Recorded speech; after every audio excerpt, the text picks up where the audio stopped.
नमस्कार। आज हम एक ऐसी कहानी पर थोड़ी गहराई से बात करेंगे जो सुनने में थोड़ी फिल्मी सी लगती है लेकिन है बिल्कुल सच्ची और हाँ, थोड़ी चिंताजनक भी। ये कहानी जुड़ी है दुनिया के सबसे एडवांस्ड और सबसे महंगे लड़ाकू विमानों में से एक F-25 से। हमारे पास इस पर कुछ आर्टिकल्स और एनालिसिस हैं, खासकर एक लेख जिसका टाइटल है F-35 लड़ाकू विमान का संकट। उसी के कुछ अंश हैं हमारे पास। जरा सोचिए एक बार, एक विमान जिसे कहते हैं उड़ता हुआ सुपर कंप्यूटर, दुनिया का सबसे महंगा प्लेन, और उसे उड़ाने वाले पायलट को पता चलता है कि कुछ कुछ बहुत बड़ी गड़बड़ है। जमीन पर बैठे इंजीनियर्स, यहां तक कि विमान बनाने वाली कंपनी लॉकहीड मार्टिन के हेडक्वार्टर से लोग फोन पर हैं, मदद की कोशिश कर रहे हैं, लेकिन करीब 1 घंटे की मशक्कत के बाद भी कोई हल नहीं निकलता। और फिर फैसला होता है कि विमान को जानबूझकर क्रैश कराना होगा।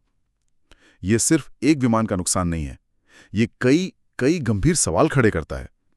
तो आज हम इसी पर बात करेंगे। अमेरिकी F-35 से जुड़ी ये जो हाल की घटनाएं हैं, इनके पीछे क्या कारण हो सकते हैं और इनका असर क्या होगा। हमारे स्रोतों में जो बताया गया है, हम उसी के आधार पर इसे समझने की कोशिश करेंगे।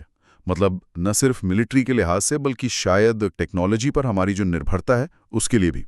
ठीक है, तो चलिए शुरू करते हैं। फिर शुरुआत करते हैं अलास्का वाली घटना से। इसने सबका ध्यान खींचा। एक वीडियो भी आया था शायद, जिसमें वो F-35 आसमान से गिरता दिख रहा है और फिर जमीन पर टकराकर आग का गोला बन जाता है। हाँ, गनीमत ये रही कि पायलट वक्त पर पैराशूट से निकल गया था, वो सुरक्षित था। लेकिन कहानी यहीं खत्म नहीं होती। और सबसे चौंकाने वाली बात तो ये थी कि पायलट को इसका अंदाजा क्रैश से कोई 1 घंटा पहले ही हो गया था। ये कोई अचानक से नहीं हुआ कि बस कंट्रोल खो दिया, नहीं। उसने फौरन अपने एयरबेस आइल्सन एयरफोर्स बेस अलास्का में ग्राउंड स्टेशन को बताया। इसके बाद जो हुआ वो किसी थ्रिलर फिल्म जैसा लगता है। करीब 40 मिनट तक पायलट और ग्राउंड स्टेशन के इंजीनियर्स लगातार बात करते रहे, कोशिश करते रहे कि भाई समझें कि हुआ क्या है और इसे ठीक कैसे करें। सोचिए उस पायलट के बारे में, हवा में एक खराब होते प्लेन के साथ और नीचे से मदद की उम्मीद। और जब ग्राउंड स्टेशन वाले भी कुछ नहीं कर पाए तो मामला और ऊपर गया। सीधा विमान बनाने वाली कंपनी लॉकहीड मार्टिन, उनके हेडक्वार्टर में एक्सपर्ट से बात की गई। अगले कोई 10 मिनट तक वो लोग भी लगे रहे, रिमोटली समझने की कोशिश करते रहे कि दुनिया के सबसे एडवांस्ड विमानों में से आखिर दिक्कत क्या आ गई। लेकिन हुआ कुछ नहीं, सारी कोशिशें बेकार। और विमान का फ्यूल भी खतरनाक लेवल तक कम हो गया था। ऐसी सिचुएशन में एयरफोर्स कमांडरों के पास एक बहुत ही मुश्किल फैसला लेने के अलावा कोई चारा नहीं था।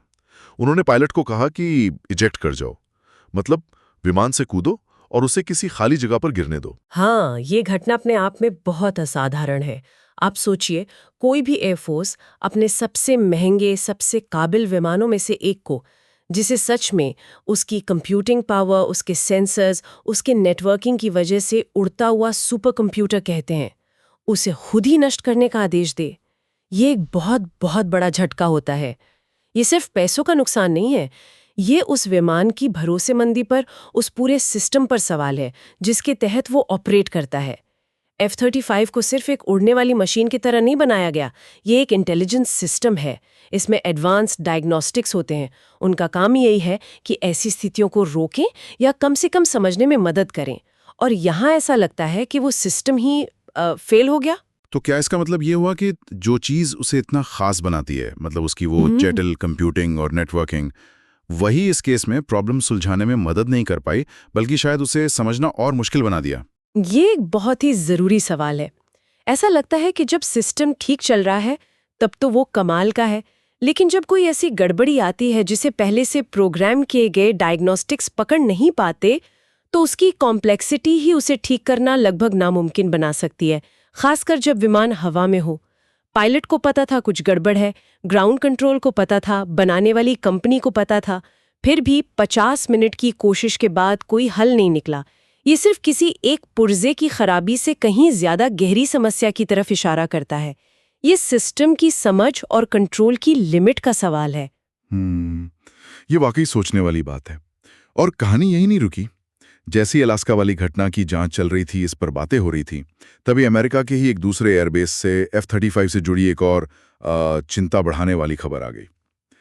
इस दूसरी घटना में क्या हुआ कि एक F-35 ने बस उड़ान भरी ही थी कि उसके बाहरी हिस्से से कुछ पैनल्स निकल कर गिरने लगे।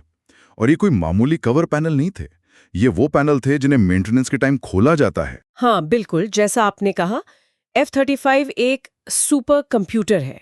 मतलब उसे लगातार सॉफ्टवेयर अपडेट्स चाहिए होते हैं, और इन अपडेट्स के लिए या दूसरे मेंटेनेंस के कामों के लिए विमान को जमीनी इक्विपमेंट और नेटवर्क से कनेक्ट करना पड़ता है।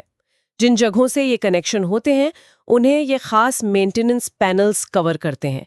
इनका ठीक से बंद रहना, अपनी जगह पर रहना विमान के बाहरी स्ट्रक्चर और अंदर के सिस्टम्स की सेफ्टी के लिए बहुत ज़रूरी है।